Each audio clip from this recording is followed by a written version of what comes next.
सभी भाइयों को राम राम। सुबह का कुछ ऐसा माहौल है, मस्त वाली धूप खिल रही है। इधर में लाली हमारी वैसा घी को तल रही है। शुद्ध देसी घी है वैसा, बिल्कुल भी मिलावट नहीं है, प्योर है बिल्कुल एकदम। उसके बाद निकल जाता हूँ मैं खेतों के लिए। मम्मी बुला के गई थी सुबह की खेतों पर जाना, और हमारी सरसों में धीरे धीरे फूल भी आने लग गए भाई साहब। मैं खेतों पर गया तो लाइट नहीं आ रही, तो मम्मी बैठी पड़ोसी के घर में, और वैसा मम्मी के हाथ में बर्फी और जलेबी। तो हम खा लेते इसको, क्योंकि ये जन्मदिन की थी, शाम को जन्मदिन था टिल्ली का। आप ही इंतजार करने के बाद वैसा लाइट नहीं आती है, तो मैं आ जाता हूँ घर पे। इधर में जा रही है ऊँट गाड़ी। उसके बाद निकल जाता मैं हमारे पुराने में, और ये वैसा अंकित आज इनके मुहूर्त है मकान का। ये यहाँ पे वैसा मकान बनाने वाले तो सबसे पहले पाठ पूजा होती है। हमारे देसी भाषा में बोलते हैं गड्ढू गढ़ना। तो यहाँ पे गड्ढू गढ़ेगा आज, मतलब पूजा होगी। ये है वैसा रवि ठेकेदार, धुआंधार लग रहा है काम करने के लिए। मार्क लगा रहा है कि कहाँ कहाँ पे होके दीवार होगी। तो वैसा ये लग पड़ता है नींव खोदने के लिए, और सबसे पहले पत्थरों की पाठ पूजा होगी। उसके बाद में मिस्त्री यहाँ पे उनको लगा देगा वैसा। ये है वैसा अंकित, ये बना रहे नया मकान। और ये है वैसा इसका पापा कल्लू। खोदने का काम तो हो जाता है कंप्लीट, तो फिर रवि लग जाता है वैसा पंडित जी के लिए जगह बनाने के लिए, क्योंकि पाठ पूजा होगी। ये वैसा नारायण। तब तक विजय चाचा ने भर दिया वैसा हुक्का, तो मुझे पकड़ा देता, मैं वैसा बॉस को पकड़ा देता हूँ, बॉस वैसा पंच पटेलों को पकड़ा देता है। उसके बाद में हो जाता है आप पूजा पाठ का कार्यक्रम स्टार्ट। पूजा पाठ के लिए वैसा बहुत सामान चाहिए, जो भी पंडित जी बोलते हैं ना वो लाना पड़ता है। फिर बैठ जाता है वैसा अंकित, तो पंडित जी कर देते हैं पाठ पूजा चालू। और भाई साहब अंकित 20 साल की उम्र में ना सरकारी जॉब लग गया, वो भी SSC में। पाठ पूजा का तो काम हो जाता है कंप्लीट। उसके बाद में पत्थरों की भी पूजा की जाती है।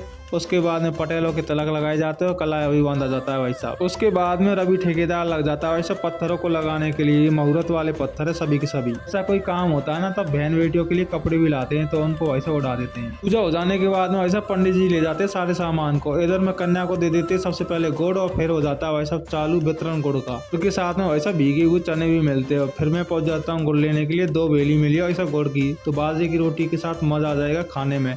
आपको ये वीडियो पसंद आए तो लाइक करना, कमेंट में बताना कैसी लगी। Bye bye.